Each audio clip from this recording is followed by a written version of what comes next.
This Chicago Bears team is prepared to make history. They stand on the precipice of greatness, needing only a little bit of luck for them to achieve their ultimate goal. From the worst record in the league to Super Bowl champions in 1 year. It can be done. Last season, the Jacksonville Jaguars went from the worst record in the league and first overall pick to making the playoffs and even won a playoff game. They did this on the back of an improved O-line, better coaching, and a strong pass rush.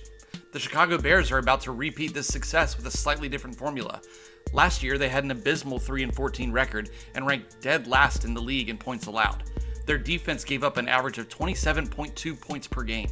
Only the Chiefs, Bills, and Eagles scored more than 27 points per game.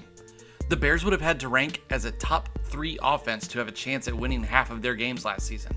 It was an all-time low for Bears fans as the fan base so strongly embraces the 85 Bears and their possibly greatest of all-time defense. The Bears recognized it was a throwaway year last season and decided to trade away their best defender in Roquan Smith, as he had made public his desire to play for a contender. Chicago received 2nd and 5th round picks in exchange for the All-Pro linebacker. Following the trade, the Bears' defense was noticeably worse, giving up 31.3 points per game in Smith's absence. But this was what was best for the organization in the long term. When a team's front office can recognize that they're not in a Super Bowl winning window and make moves as such, they can increase the pace with which they can return to winning ways. Ryan Poles knew this and acted quickly. He traded away Roquan because he knew that at the end of the season, Smith would leave in free agency or require being franchise tagged. Then, Poles sent a 2nd round pick to the Steelers for Chase Claypool to build up their rather pedestrian wide receiving core at that point. The team couldn't do anything right following the bye week as they averaged an extremely low 14 points per game down the stretch. Justin Fields couldn't stay upright as pressure was constantly in his face, and he had to run for his life on nearly every play. It was clear that this team needed O-line help, a star wide receiver, and defensive talent, so they went out and got all of it. The O-line was the worst in the league last year per numerous outlets that ranked position groups, and it was compounded by injuries with Cody Whitehair and Lucas Patrick spending time on IR. This led to Justin Fields being sacked more than any other quarterback in the NFL last season. Some of that can be attributed to Fields' style of play, but he was being pressured immediately so often that it was hard for him to get into a solid drop and quick throw. So this offseason, they signed offensive guard Nate Davis from the Titans, added Robert Tonyan, who was a great blocker at the tight end position, and then used their 1st round pick on Darnell Wright, a stud tackle out of Tennessee. They'll get Whitehair and Patrick back and should be able to jump into the top 20 of O-lines based on these moves. That's plenty high for a mobile quarterback like Justin Fields. If he can have enough time to threaten defenses with downfield passes, then there will surely be more room for him to run on the plays that are designed for that, as well as off-script situations where he already thrives when everyone in the building knows he's running it. The other move that will help the downfield passing game is the addition of DJ Moore. He was a massive part of the Bears trading out of the number 1 overall pick to the Panthers. Moore has proven to be a true wide receiver 1 in Carolina, while receiving passes from the likes of Teddy Bridgewater, Sam Darnold, Baker Mayfield, and past his prime, Cam Newton.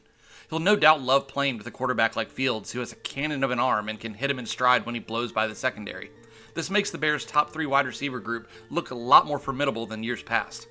DJ Moore joins Chase Claypool and one of the most underrated receivers in the league in Darnell Mooney. Before Claypool joined the Bears, Mooney was already a 1,000-yard receiver in 2021, but missed some time last season due to injury. If all 3 are healthy, this is a top 10 receiving group. It will make the offense look a lot more explosive. They also addressed the weaker side of the ball. The biggest move was signing Tremaine Edmunds in free agency. The 2-time Pro Bowler has never had fewer than 100 tackles and is the true replacement for Roquan Smith that they needed. He's a leader and comes from a winning franchise. Hopefully he can inject his winning ways into Chicago's defense. They also added a stout run blocker in Andrew Billings from the Raiders. And in the draft, they went heavy on defense in the 2nd round, adding supreme athletes in Javon Dexter out of Florida and Tyreek Stevenson from Miami. They'll both be starters from day 1 most likely, and increase the depth of the D-line and secondary. Then, in the 3rd round, they doubled down on D-line, adding Zach Pickens, a super strong, quick interior D-lineman who should help with interior pass rush. Look for 5th round selection Noah Sewell out of Oregon to make an impact at the linebacker position as well. He's a 2-time Butkus Award semifinalist, and production translates at the linebacker spot more than most other defensive positions. This defense can make a massive jump. The 2021 New York Jets were dead last in the league in points allowed. With a few offseason additions and the randomness of the NFL, they were 2nd in points allowed in 2022. In 2019, the Dolphins ranked dead last in the same category, but jumped to 4th the following year. This happens year after year where teams make big jumps with small changes and additions that improve chemistry and scheme. I'm counting on the Bears to be the next in line. All of these improvements, plus Aaron Rodgers leaving the division, and on paper an easier schedule going against the NFC South, It sets the Bears up immediately to improve their record drastically. If they don't come out of the first 5 games of the season at 4-1, then I'll be shocked. I'm planting my flag that the Bears will make the playoffs, and once you're there, anything can happen.